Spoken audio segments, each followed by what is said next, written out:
Hey, Hello, my brother. how are you? I'm good. You know, I think of you as my brother. Do you really? No. Oh, Do you think of me as your brother? I do. Do you? Yeah. Yeah, no, I do It- think of you as my brother. It's a term people use. I'm telling you this. There's almost no higher compliment. Well, you often go, "Hello, brother." I do because it's important, right? I have an actual blood brother, Craig, who I love. Mm-hmm. But when you say to a friend, Hey, Brother. brother. you don't use brother easily, Yeah, right? I agree. All right, brother it's like being called a mensch. It's a, You want to be called a I don't mensch? even know what that means. It's a term of endearment. Very much, Yeah. very much. You're my brother. There's a song, brothers, isn't there? You're my brother. Oh, there is. Oh, that gets the tears going. You're my brother. Yeah, I know, but you should have that on play. You should have that. No, no, you it's not got the one tune job for this. to bring That's not. No. Okay, well, before we get started, by the way, let's just say this quickly before we get into it. If you haven't watched Brothers, highly recommend Yeah, this. this is a Harris special. This is a special movie. Definitely watch it before you listen because we will spoil it for you, and we're going to talk about it. And it's a brilliant movie. Well, shake you to your soul. This film. This is a very enough powerful said. film. Enough said. No spoilers just yet. But this is the podcast. What are you waiting for? Well, some people might want What to are you listen. waiting for, Ruck? Come on, man. Some Last- people might want to listen to the wee bit of intro because we've got a Okay. story as always. Okay, well, and- tell me how the week been. Tell me. Haven't seen you. What's happened now? It's a wee bit stressful. Well, I don't get out there. I don't get out of my office much, right? I work from home, as you know. I'm anxious just about the Occasionally, listening. Go on. I'll pop out somewhere for a meeting, or I'll head to Cremorne or Richmond or wherever it happens to be. Right. This time, I'm in Port Melbourne, Okay. in Australia, In Australia. Victoria, for our international listeners. Thanks for making that distinction. And I went to park, as you would when you've got a car, Yeah. looking around for the machines. No machines, Ron. Oh, to put your $2 in or to... What fucking parking place is $2? Anyway, looking around, I can't see anything, but I see a sign that's got numbers on it. Pay stay or pay away or whatever the fuck it's called. There's 14 different ones of them. This happened to me about a year ago. Yes. And I was going into a meeting.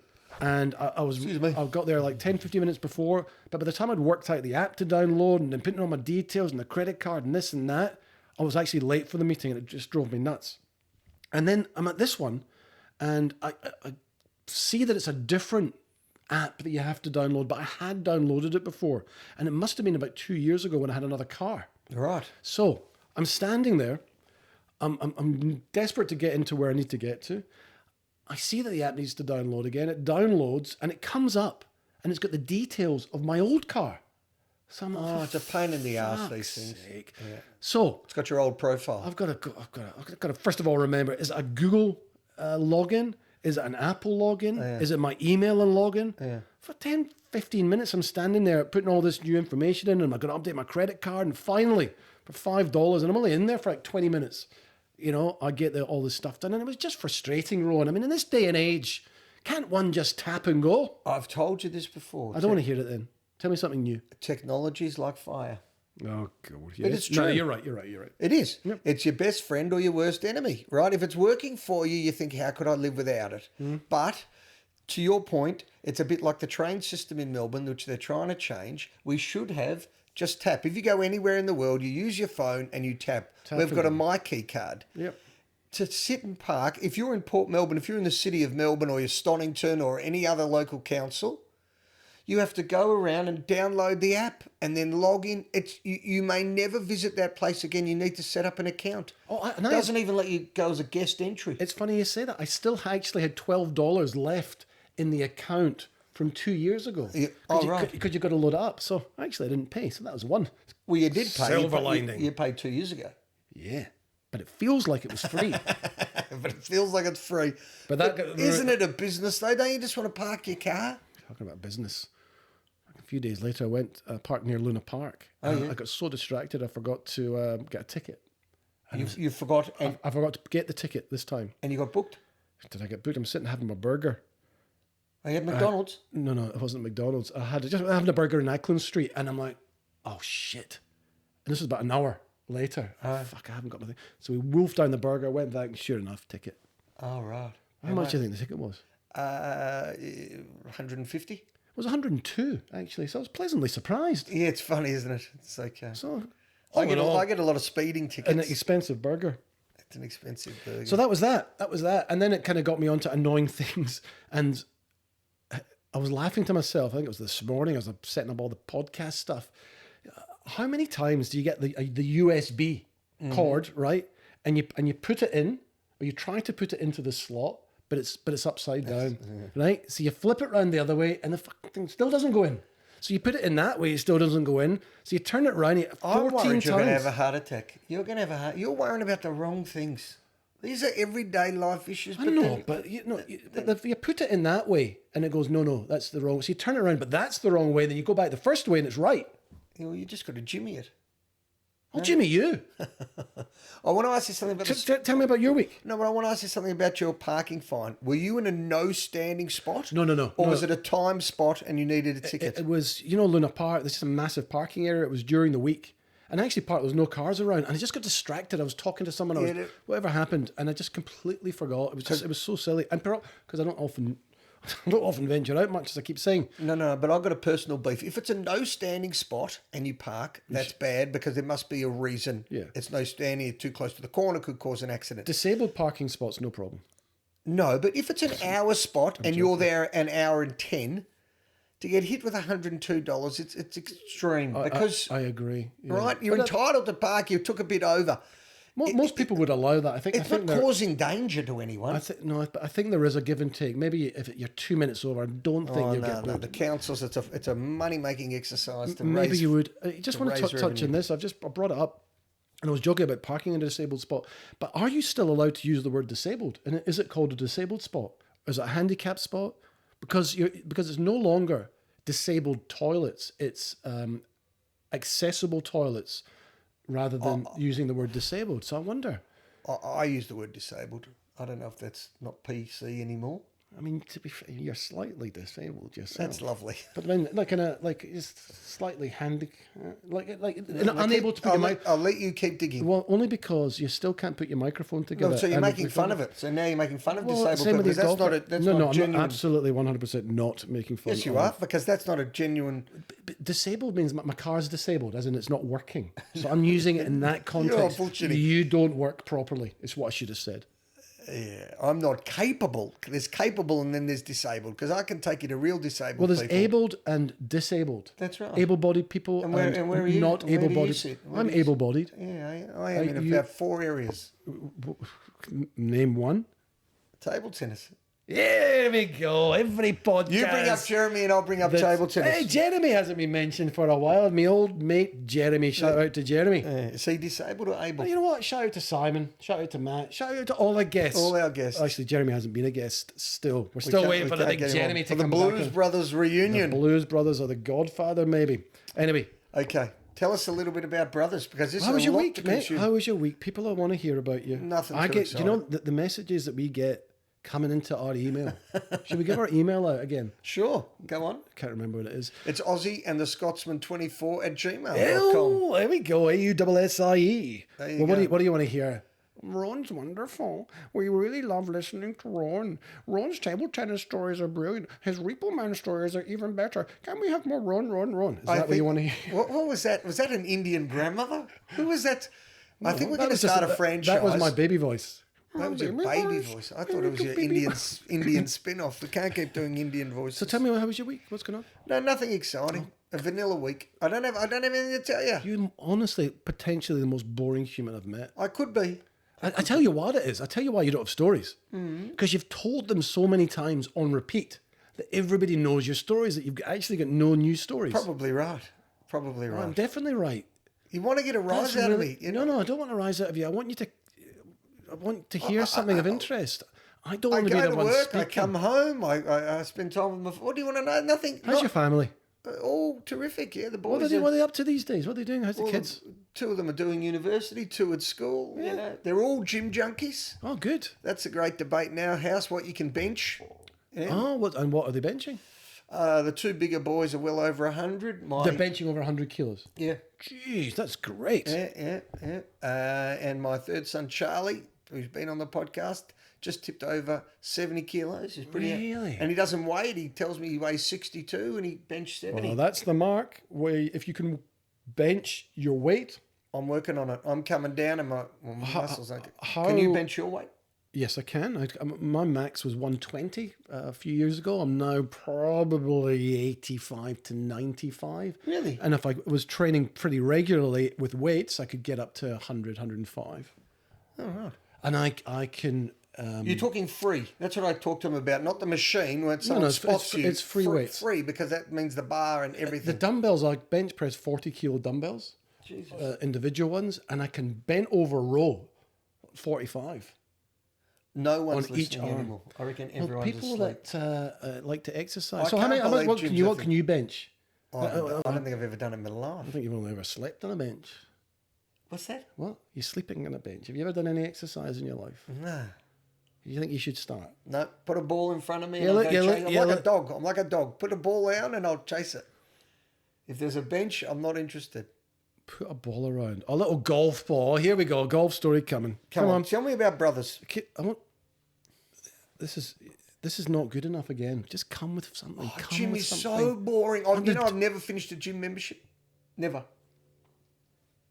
Never. Why? I just hate it. I find it so agonisingly boring. I don't go to the gym. I go to, as you know, BFT, which is, shout out to our new sponsors, which is body fit training. It's like F45 type thing. So it's arranged for you. How's F45 So going? all you have to do is rock up and you're just told what to do. So you follow this program for 45 minutes and you're done. So it's much better than a gym for someone like you, which I agree. If you're time poor and you can't be bothered, blah, blah, blah, get there, get it done, boom. Maybe. Well, okay, maybe. I've got a plan. I'll join next year. I've got a plan. I've got an idea. Well, tell us. Well, I want to strip down. I want to lose all my weight and then I'll build back up with muscle. So maybe in a year's time, I'm going to do it. But not yet. But the gym will help you strip down. Maybe. Get lean. Lean, mean, fight machine. Lean, mean, fight machine. Okay, well, you can do. I'll help you. Yeah. I'll take you to the gym. I'll put you through your paces. Oh, that's all I need. Oh, yeah, you're right. I get told off at the podcast. I'll be late. Can you imagine if I'm late, people? Go and listen to Ocean's 11 and then you work out, I don't need any more time with this motherfucker. You keep saying I tell you off. I do not tell you off. Stop telling. Don't say that. All right, tell us about the show. No, you're doing Brothers. We said that. This is. We've got to give you segments. We've got to give you segments. We have meetings for a reason. You just don't follow them. Just so you can tell me off. Oh, and the meetings that we do have, I'll listen to this one. Yeah, go on. What was our meeting last week? We haven't met for a while. We sit down, we talk about a few things. Oh, gotta go, Robbie. We've got a meeting in 2 minutes. Gotta go. I'm like, okay, what was What's like wrong with that? It was a 2.5 minute meeting. You talked about table tennis for 2 of it. No, it wasn't. Yeah, it was. Okay. Ridiculous. Okay. Nobody's interested in that. Sure. So that's what I have to resort to when you have no stories. Abuse. And no engagement. Abuse and Indian voices. Listen, don't rile me up. Because in this movie, right, there's brothers from my brother. Who are you? Very interesting. I'm Tobey. Oh, you reckon you're Tobey? Yeah. That's interesting. Okay. Well, you reckon you're Tobey? Very much. Very much. You ain't going to war, my friend. Hey, not a chance I'm going to war, but he was a man of honour, Tobey. Man of honour. So hang on. You've got a good discussion here. Let's unpack that. So you don't think I was Tobey. He's a man of honour, so you don't think I have any honour. you think I'd be out. shagging... listen, if it was your wife, with all due respect, I'd be having a wee crack if... I wouldn't go to war if it's my wife. Let's go. Tell me about Brothers, then we can get right into it. It's a super film. Yeah, that was a wee spoiler about the wee crack. Okay, let's do this. Let's talk about... I can't believe I just said I'd have a crack at your wife. Yeah.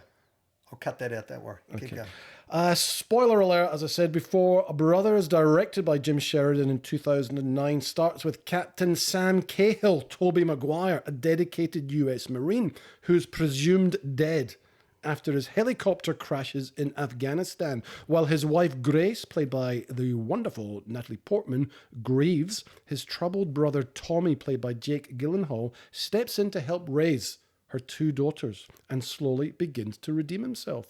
But when Sam unexpectedly returns home, deeply traumatized and suffering from PTSD, he grows paranoid and suspects Grace and Tommy have grown too close and are having or had an affair. Well, it wouldn't be an affair, they had sex because they thought he was dead. He was cruder than What that. follows is a tense unraveling of relationships as Sam struggles to reconcile with his past and reconnect with his family. This is an incredibly powerful drama about trauma, brotherhood, and the emotional cost of war. You hadn't seen it. What did you think? I reckon you've given me 10 super films in this podcast, and this one is right up there as a diamond in the rough, magnificent. Well, all credit to you. Thank you. I'd never heard of it. I didn't know anything about it. I thought Tobey Maguire and Jake Gyllenhaal were the same person. I had to stop the film. As I wrote my notes, Toby's in this. I know Jake's. They so well cast. The beautiful Natalie Portman, I thought she played her role to perfection. The father was a complete prick. I embraced it all. I'm happy to talk about it. Loved it. You? Fantastic. And the reason I suggested it again is because that scene in the kitchen keeps popping up in my feed. And how brilliant was the daughter in that particular scene as well, when she says that the brothers are sleeping with his wife after he comes back, and how intense is Tobey and the balloon. So that scene keeps popping up, and I went, fuck, I've got to watch this again. So I did watch it again, and then said, mate, you've got to watch this. Just don't read about it and watch it, because it is Prisoners. It is Manchester by the Sea kind of intensity. It is Manchester by the Sea. So we can now actually stop saying Manchester by the Sea and Prisoners. We can now add Brothers to that list. Very much. Because... Look, it sets the tone in the very first second when Tobey Maguire sees his dad and he says, "Hello, sir." Straight away, you knew the type of film you were in for. That, relationship that's not pure love and respect. It's hierarchical. Mm-hmm. And then you had the outlandish, more charismatic, rougher, better-looking brother, right? But he didn't achieve anything. He'd come out of jail, but he didn't have the discipline and the desire of Tobey Maguire. So there was that friction that the father... You know what it reminded me of? Sorry, have you seen La Bamba, the story of Richie Valens? No. Okay, well, in Richie Valens, the story of... You know the song, La La La La La Bamba? Yeah. He dies. And he was the great talent and the successful singer, and the other brother lives, and the mother, when he dies, screams out, "Not my Richie, not my Richie." And she has this fractured relationship with the son that lives. Mm-hmm. And that's what it's like here, right? The father had two sons. One was a druggie and a dealer and a prisoner and a crook, and the other one was an upstanding colonel in the army. And just go back to what you thought I was. So I'm the Jake Gyllenhaal character. I'm winding up, mate. I'm winding up. But the father was awful. You got to love your children the same. No. You do. It's not no. It's... you can respect them more, but he didn't love Gyllenhaal. Look, who knows how people think, but there are, you love your kids more on certain days depending on what they do. You wrote an article about it. Talk about it. Up there behind you. No, let's keep talking about the film. But yes, so fantastic film. There's actually... Is it okay? I'm looking at. Is it okay to have a favourite child? You've written it in the age. Yeah, no, it's in there. So you don't want to talk about it? We can talk about my blog, my whole blog. Well, go on. This is dadslife.com.au is a series of blogs that I wrote as the kids were growing up. Right. And it started one day when I was lying in bed and I was screaming up to the kids when they were 6, 7 years old, "Can you just keep the noise down? It's a Sunday morning, please." And I was like, God, is this what it's like? And then I wrote this article. I swear I'm becoming more like my father. Yeah, I'm looking at it. And for some reason, my wife said you should send that to the Age, so I did, and it got published. And then I wrote another 3. There's one, I can't let my boys play the toy guns anymore because of one of the Sandyhurst, I think. And then there was kissing goodbye to X in your text messages, and about, I think I texted an X to my plumber or something like that back in the day. And then, is it okay to have a favourite child? But there's more in there. It's got a dadslife.com.au. But as the kids became teenagers and they started reading, and there's a couple of cracking ones in there about my boys and some of the stuff that they got up to. Dadslife.com.au, yeah, and it's in there. I don't know how we got onto that, but because we're talking about a bit self-indulgent. The different children. Can I ask you this? I mean, you'd seen it. I wasn't sure whether they were going to bring Tobey Maguire back or whether he had died, and then life was just going to be Jake Gyllenhaal and Natalie Portman and their life, and whether they'd get married, or the twist of bringing him back. So it looked like they killed him off, and they didn't. And it was a good period of time. I took a while to find that out, so it was about 2 years, wasn't it? I think, yes, that's about that, yeah. Because she thought he was dead. Yeah, I've said that. How long has it been? I'm guessing it was about 2 years. I think it does come up a little bit, but yes, it was about 2 years that... Because they ran two great stories in parallel, right? So there was Tobey Maguire supposed to be with the Taliban in the middle of the desert. And he had this incredible discipline. Do not give them anything. Do not say anything. The other guy that he was stuck with was breaking down. Yeah. And that is probably the scene of the film when he's got a gun to his head. Can I talk about that? Well, the scene of the film for me is when he's there and he doesn't want to give them anything and they are holding a gun to his head and he ends up having to beat his friend to death to survive. That happened in Homeland. Remember Homeland, that TV show? I don't watch TV show. I'm a movie podcast. But it was in there, a very similar kind of premise. Yes, and you have to be in such a state to be able to then take the life of your brother in arms, your mate. You have to believe that the threat against you is so real that if you don't do it... I don't know if I could actually do that. I think I would rather die. Now, I'm saying that sitting here in the studio, you're saying okay? that now. But really, knowing what we know about the horrors of war, if you do survive that, you have to come and you get home, then you're living with the guilt of having done that. As we've just seen, and how horrific that was, and why he couldn't tell his wife what he did, why he couldn't tell anybody what he did until that final scene. I mean, it was heartbreaking. Can we just talk about the final scene? Because I think... Well, let's talk. There's more to talk about. Go on. We'll keep going. Well, so you talked about the whole moral question also. We think he's dead, and then Jake Gyllenhaal and the wife... Natalie Portman. ...get really close, and they get drunk one night after 6 months, a year of kind of him helping out with the kids. He was trying to do the right thing. He was trying to do the right They just grow closer, yeah. And they have a kiss after they've had a few drinks and a joint, and then they don't kiss anymore. And I wasn't sure after that if it had continued on and they'd had sex. It doesn't make it clear until a little bit later in the film. And your question is, obviously, is that okay? And my answer is, absolutely it's okay. The brother was dead. They'd grown close together in a time of grief. Like, there is no better person to love and continue your life with than somebody that you already know and trust, right? And that you have respect of. So I think it's completely fine based on how they really nicely built that up in the story. What do you think? I would agree with you. And I agree with you because that's what makes it so difficult, because it made so much sense. First, they were together, Tobey Maguire and Natalie Portman. That made sense. Beautiful family. He's a war hero. Come back and go back. Then they remove him. So then they make Jake Gyllenhaal the responsible guy. He's rolling around in the snow. It's a contrived story to get you to think, is it right or is it wrong? But if it was in everyday life... But it is right. And I went off to war, God forbid, and I died, and my brother came in and started sleeping with Natalie. It's weird, but he's no longer there anymore. And exactly. You can't hold on to those sorts of things. And that's the key. The key is they think he's dead. So it's a no-brainer.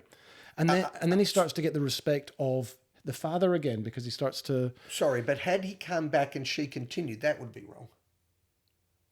Yes. Just checking. Just checking. If she said, I'm now with Jake now. Which you don't know, right? Because I thought you were dead or fallen in... Because she was looking at him through the film. He certainly felt like chopped liver.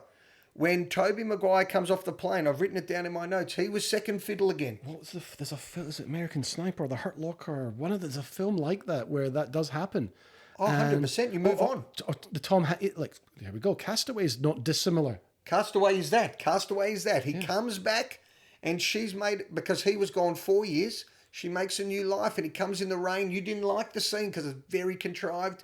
And he kisses her and she says, I've got my life now. And that's totally different. That's what you just said. That was wrong.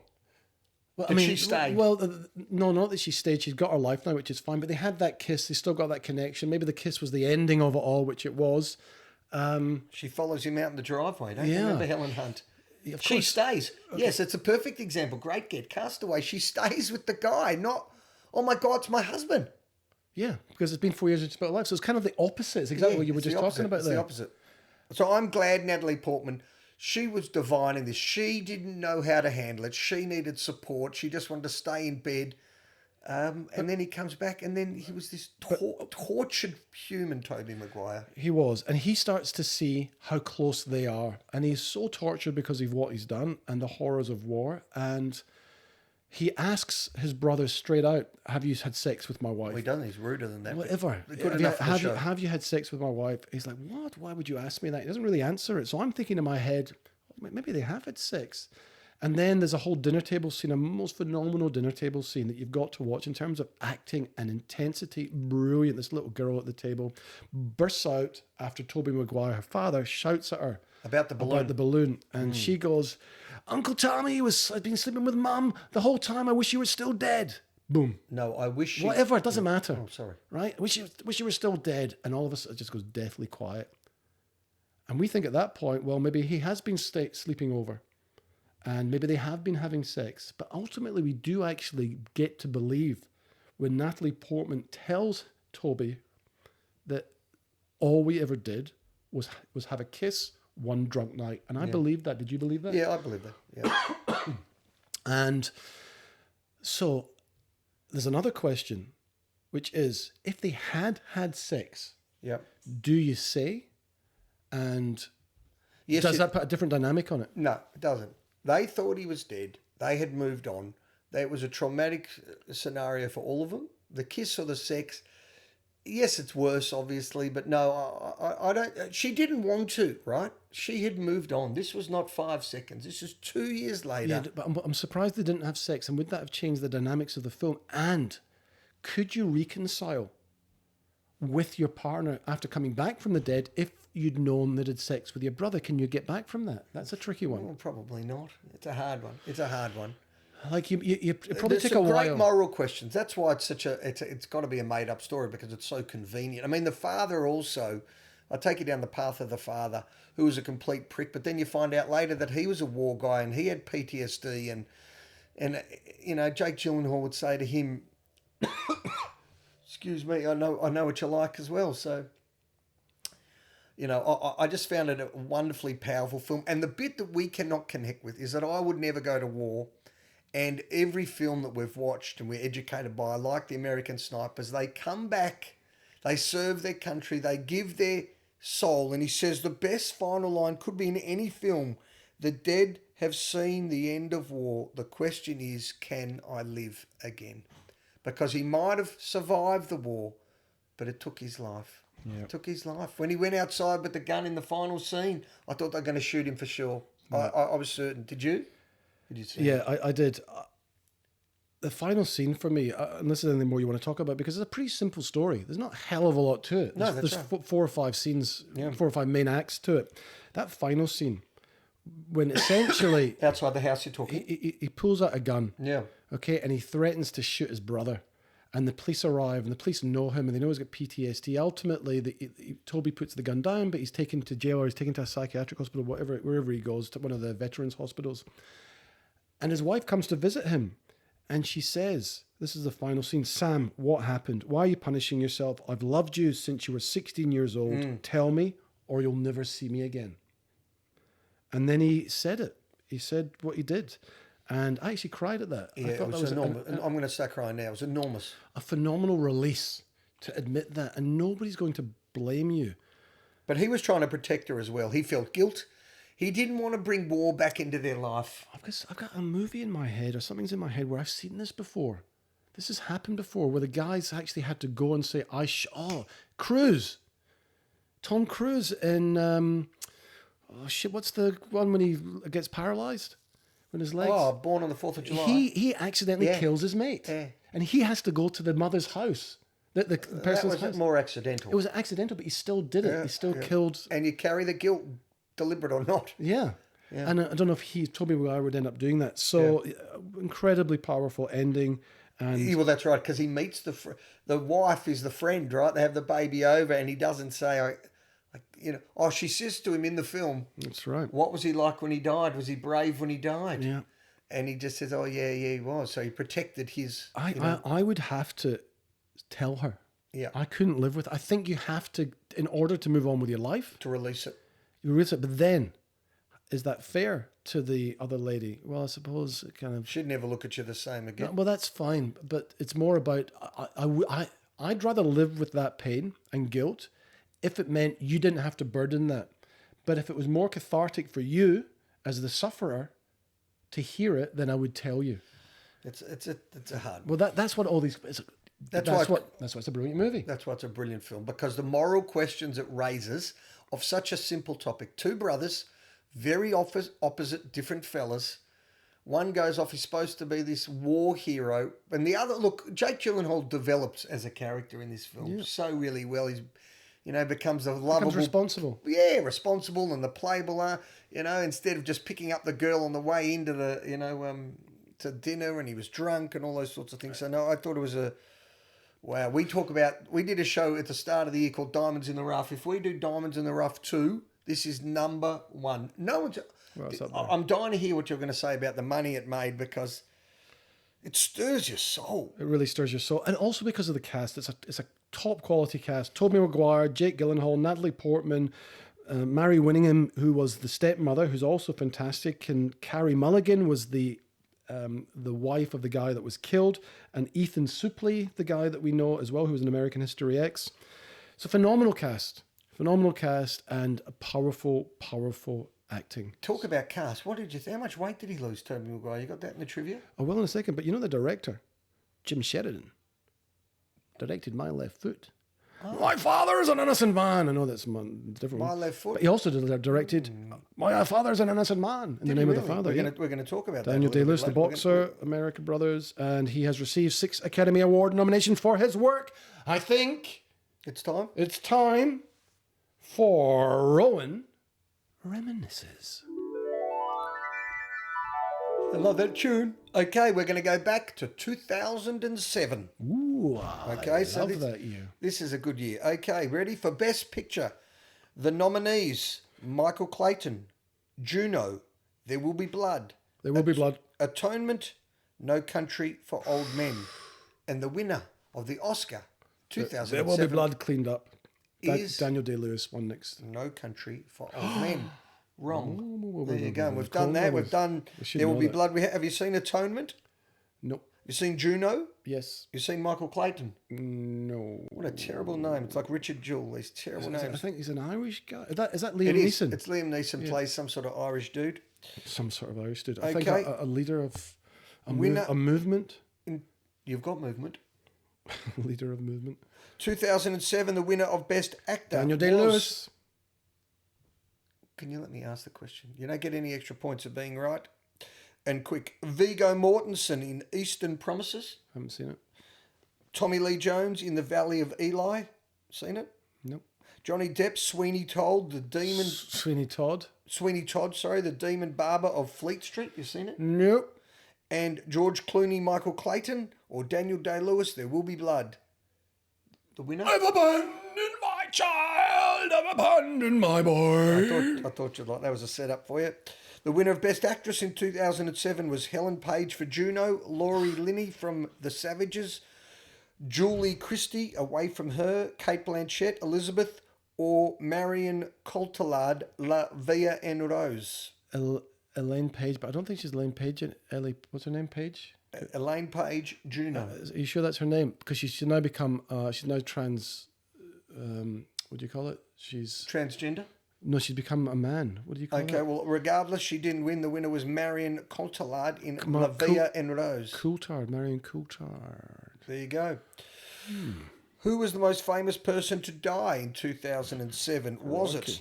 Hold on. Just wait 10 seconds. Hold on. Yeah, I want you to just talk amongst yourself. Anybody called Hold On? Marion Coulthard. So you named 4 movies there that we haven't seen that are nominated for Oscars. We need to go back to that. Not your Ocean's 11, your Ocean's 12 nonsense. We need to get back to old-fashioned Oscar movies. Now, in fairness, this one... was it? It was nominated in your house. Golden Globes. But no Oscar nominations for this one, which we will get into in trivia. I'm just padding at the moment while my unprepared friend and co-host of the podcast tries to find some information. What are you doing? Yeah. I'm really close here. You put me into a downer when you do this kind of stuff. It's not good enough. Stop. If you're putting on a stupid song. I'm not. I'm putting on the song of the last one. You know what? I'm going to end Rowan Reminiscences in 3 seconds unless you get back to it. 3. Oh, wait, really quick. 2. No. 1. This is... Okay. No, you've lost your segment. Okay. Here we go. Moving on. No, I'm going to turn you off. Your mic is off. I'm not having that. That is, you're done. Here, where's the button? No, you're done. I need the connection. Mate, what are you talking about? We're not doing that. That's a totally selfish, ridiculous thing to do in the podcast. Okay, so who are the most famous person that died in 2007? No, I've got heaps more. I'm not doing it. That is your penalty. No, that's for me. Stuffing up the podcast. It's not stuffing up. It is. You stood there for 4 minutes. Don't tell me he's not a bully. But you can't do stuff like that. I'm ready. Okay, who was the most famous person that died in 2007? I was running this podcast. I was doing so well. When were you? You put me into a right downer. Come on. Okay, go back. Let's go. Let's go. Deborah Kerr from... What's this for? What's this one? Who is the most famous person that died in 2007? Was it Deborah Kerr from Here to Eternity? Was it Luciano Pavarotti, the famous singer from Nessun Dorma? Or George Bush Sr.? Did they all die in that year, or did one of them not? That's not the question. Who died? Well, they all died. George Bush Sr. isn't even dead yet. I just made that Pavarotti. up. So you're trying to put on Nessun Dorma. Yeah, I was going to put on Nessun Dorma. Why would you wait to the podcast to do that? Because I don't prepare, because I'm always running so early. If I was late, I would have had more time to do it. It's funny. It's like old hat, this bullshit nonsense that comes out. You just ready? Do it and prepare. 2007 saw Superbad hit our screens at Jonah Hill. That's a funny movie. And what was his friend's name? Only one name? Starts with M. McLovin. Well, McLovin, well done. Another big film. They didn't get on well, by the way. I read that recently. Oh, really? Jonah Hill really had a hard time with that actor. Well, that fella's never kicked on, never been in another show. Well, he's been in a couple of the tweeny movies. Anyway, go on. Another big comedy in 2007 was Knocked Up. Seth Rogen. Yeah. Huge hit. Yeah, I didn't mind it. The first iPhone in 2007 came about. So Apple's coming up in a lot of our podcasts. Was it really? Yeah. iPod was in 2001. That's right. And then the iPhone in 2007. Facebook expanded outside just the students and started to explode into general day of life. And gamers, did you ever have Wii? Did you ever play Wii and destroy it? Yes. Yeah, that was a big thing. So Tennis. that started... Is Wii still around? Oh, I don't think so. The tech has well been Obviously, you've superseded. researched that as well. I have, yeah, and that's why I can say it with such confidence of I don't think so. And that is Rowan Reminiscence. How beautiful is that song? I can't continue if you're going to keep doing this kind of thing. Nessun Dorma's just please prepare. Just please prepare. You get a little segment you've got to do. Oh, I got a lot. Don't ruin it. You make yourself indispensable. Looks like it's a bad look. Okay, go on. Give us some trivia. I mean, you're now on time, so let's try and get. If I was late, I would have had more time. And you're asking me to pull out cords that are tucked away in a box over there, and then reconnect your phone. Fair enough. Come with a wee playlist. I should. Do you know what? You know the number of calls that I get to say, can you just add a little bit of music? How many calls? Honestly, this week, I'd have to check the spreadsheet because I keep a record of it all. You can bullshit with the best email list going. Master. Okay, let's get to the best segment of the whole show. We've done Rowan Reminiscences. Do you know what it is? Say it. It's trivia time. Is it? Ain't nobody got time for that. We know. We got time for trivia. Always time for trivia. We entertain ourselves. I'll tell you what, we entertain ourselves. Go on. Go and say on the 6 people that are watching us. The 6 people that are watching us find it very funny. You want to be a voiceover man, don't you? Welcome to Aussie and the Scotsman. Look, I am your father. No, there's something in your Scotsman. Look, I am your father. Right. Budget 26 million, just over 43. Big budget. But also because it's a diamond in the rough, Rowan. That's a big budget for this film. Where's the money going on this? Oh, probably all the Afghanistan stuff. Yeah, maybe. Bit of jail stuff. Okay. Bit of, probably smashing Toby in his scenery. peak. Toby was Spider-Man at this time. He would have got big money. Well, he's also a bit of an edgy guy, a bit of an aggro guy. You give him 5 each, the 3 stars. Okay, maybe. I think they've overpaid. Big buddies with Leonardo. Toby is. Big buddies. Yeah, right. Awards at the Golden Globes. Tobey Maguire was nominated for Best Actor and the Best Original Song for Winter, performed by... Don't know. U2. Jake Gyllenhaal learned of the death of his close friend... Don't know. Heath Ledger. While he was in the middle of shooting a scene for this film, Gyllenhaal immediately walked off set and returned to finish the scene 2 days later. He then took a longer bereavement leave before he was ready to continue with the rest of his scenes. Originally, Jake wanted to play Sam and Tobey wanted to play Tommy, but the director did not feel Maguire was convincing enough to play the bad brother, so they switched roles. I agree. And Tobey shed £20 in 5 weeks to portray a captive prisoner lowering his calorie and I should take a note from this. Lowering his calorie intake to just 1,200 calories a day. He found the diet so extreme he would frequently, Rowan, go dizzy. He looks sickly, sick. I mean, that's brilliant for the film. He looked, didn't he? When he went, the big scene that you spoke about, smashing the kitchen. You see his face. Haunting. Haunting. And finally, because there's not a lot of trivia in this one, the three main actors all have ties to superhero movies. They do. Tobey Maguire played the lead role as Spider-Man. Natalie Portman played Jane Foster in the Marvel Universe, and Evie Hammond in the DC Comics film for V for Vendetta. And Jake Gyllenhaal played Quentin Beck or Mysterio in Spider-Man Far From Home, making all three leads to appear in the Marvel Cinematic Universe. That's it from me, son. I have been brilliant once again. Wrap it up and give us a rating. After all that, I still need to give you a compliment. This is one of your top 5 diamonds in the rough. This is Harris delivers. This is a huge film. It stirs your soul. Don't worry about the filming, right? Don't worry about how it's portrayed. The plot itself rips your guts out, and you're thinking, what is right, what is wrong? And if it does that, it's 2 hours of absolute pleasure. This is a 4.7 out of 5. That's a high score for me. That's a very high score for you. Yep. You are hard to please. It's a raw gut punch of a film that dives deep into the cost of war, the cracks in family, and the silent battles carried home with powerhouse. Oh gosh, sorry about that. With powerhouse performances from Maguire, Gyllenhaal, and Portman, this one doesn't just hit, it will linger. Rowan, it will linger for a long time. I'm going to match you. 4.7 out of 5. Boom. Love you, brother. Boom. Love you, brother. Thanks for listening. What? Really? Oh, I just think, what a great, that was a beautiful ending. It was crisp. Thanks for tuning in. Thanks for what? Give us the whole, thank you. Okay, where can you watch this film? Listeners. Where can you, no, I don't do that. You do that one. Where can you watch this film? You're such a child. I don't know. Do you not look that stuff up? I think it's on all your socials, whether it's Stan, Netflix. People know where to get. Just type in where can I watch Brothers. I think it was watch it. It's on Brothers. Prime. It's a big. We'll do a big promo for this. What's on for the week? Anything? I need to go. I'm not going to go parking in the street. That's for sure. You're going to come up with stories. You're going to work out what music you're going to have. You're going to plug your phone in before you come next week, and you're going to arrive in time. Yes, Sensei. Yes, Sensei. And on that note, thanks for listening. Until next time.